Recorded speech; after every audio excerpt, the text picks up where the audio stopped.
Hi everyone, in this video I'd like to share with you a delicious pizza recipe and how much it would cost you to make from scratch. Well, that's how much I used and I tried to minimize costs. So that's what I made for my family unboxing day, and it did look delicious. I was able to get two large beef pizzas and it cost me 51,500 Ugandan shillings, which is an equivalent of 13.5 US dollars. I'll break it down for you. So I had to make something delicious and yet on a budget since I was buying everything from scratch. So for the vegetables, I made sure to include coriander for the sauce. I got some Morocco as my main spice, some tomato paste, cheese, minced meat, sugar, salt. Oregano was a must for the crust, dry yeast, water. I had oil and some all-purpose flour. For the recipe, to 3¼ cups of lukewarm water, add 2¼ teaspoons of dry yeast plus 1 teaspoon of sugar. Stir and set aside for 5 minutes to bloom.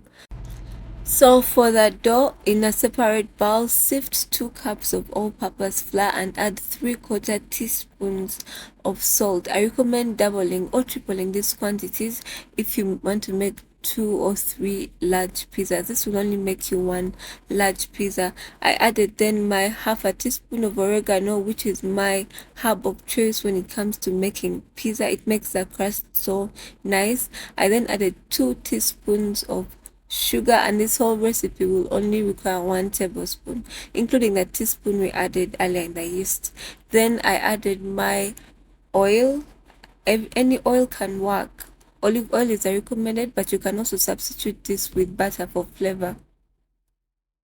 And then added my bloomed yeast at this point, which all looks frothy. For the mixing, you can use your hand as I did, or use a stand mixer if you have one, and then just continue to work that dough. And after which you will then smear some oil on the surface of that dough and also the container, and set aside for 1 hour, covering in a warm place for it to double in size. So to prepare the minced meat, I sauteed onions over medium heat. I then added some ginger garlic paste and continued to saute until it was well browned. At this point, that's when I considered to add my minced meat, and I added 500 grams of minced meat. Bear in mind, 500 grams of minced meat can help you top 2 large pizzas. So, and I continued to stir this until it's all well browned. Beef can always be substituted with chicken and the procedure remains the same. When it's browned, come in with the spices. I used Voico because it was an all-in-one, and yes, I got it at 1,000 Ugandan shillings. I also had some cumin at home, so I figured I would just also add that.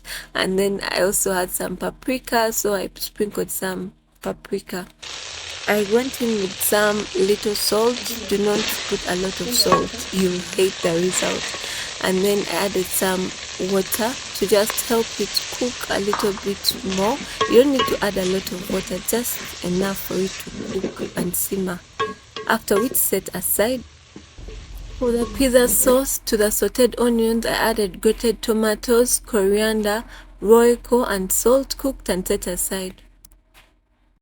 1 hour later. So at this point, the dough has doubled inside, so you can just press down to release the air. And yes, as you can see, and then you can appreciate the herbs, right? So sprinkle a surface with some flour and then start the process of rolling it out. You can choose to use a pin, which I did, but I feel like also the hands would just do the same thing if you just use them to make the circle. Grease the pan on which you will put the dough that will form the crust. I used the fork to poke some holes so that the sauce can enter. I then added the nice sauce I had prepared earlier, and you can get as generous as you want. At this point, the next thing is to add the minced beef, and you can still get as generous as you want, but 250 grams is sufficient to top a 12-inch or even a 14-inch pizza. Yes, I then added some mozzarella, and please, in the comment section, just kindly share with us any nice brand of cheese that makes good mozzarella, because I believe that cheese is what makes the pizza. So that will save me a whole ton of doing research and try and error. So I added cheese, and you can put as much as you want at this point. You can also put other toppings, raw vegetables, anything that you feel works for you. I then went around the brim, adding some oil to help with the browning, and also oil helps to maintain some moisture. But you can do this step before you actually put the toppings. I just did it last anyway, but it's still the same. So it's ready to go and ready to be baked at this point. At this point, you'll put it in an oven, bake at 450 degrees Fahrenheit or 200 degrees Celsius for 20 minutes. Kindly monitor so that you don't overbake. And that was my final product. It looks lovely and it surely tasted very nice. So please try this at home, make it for your family, for your loved ones, and yes, bon appetit.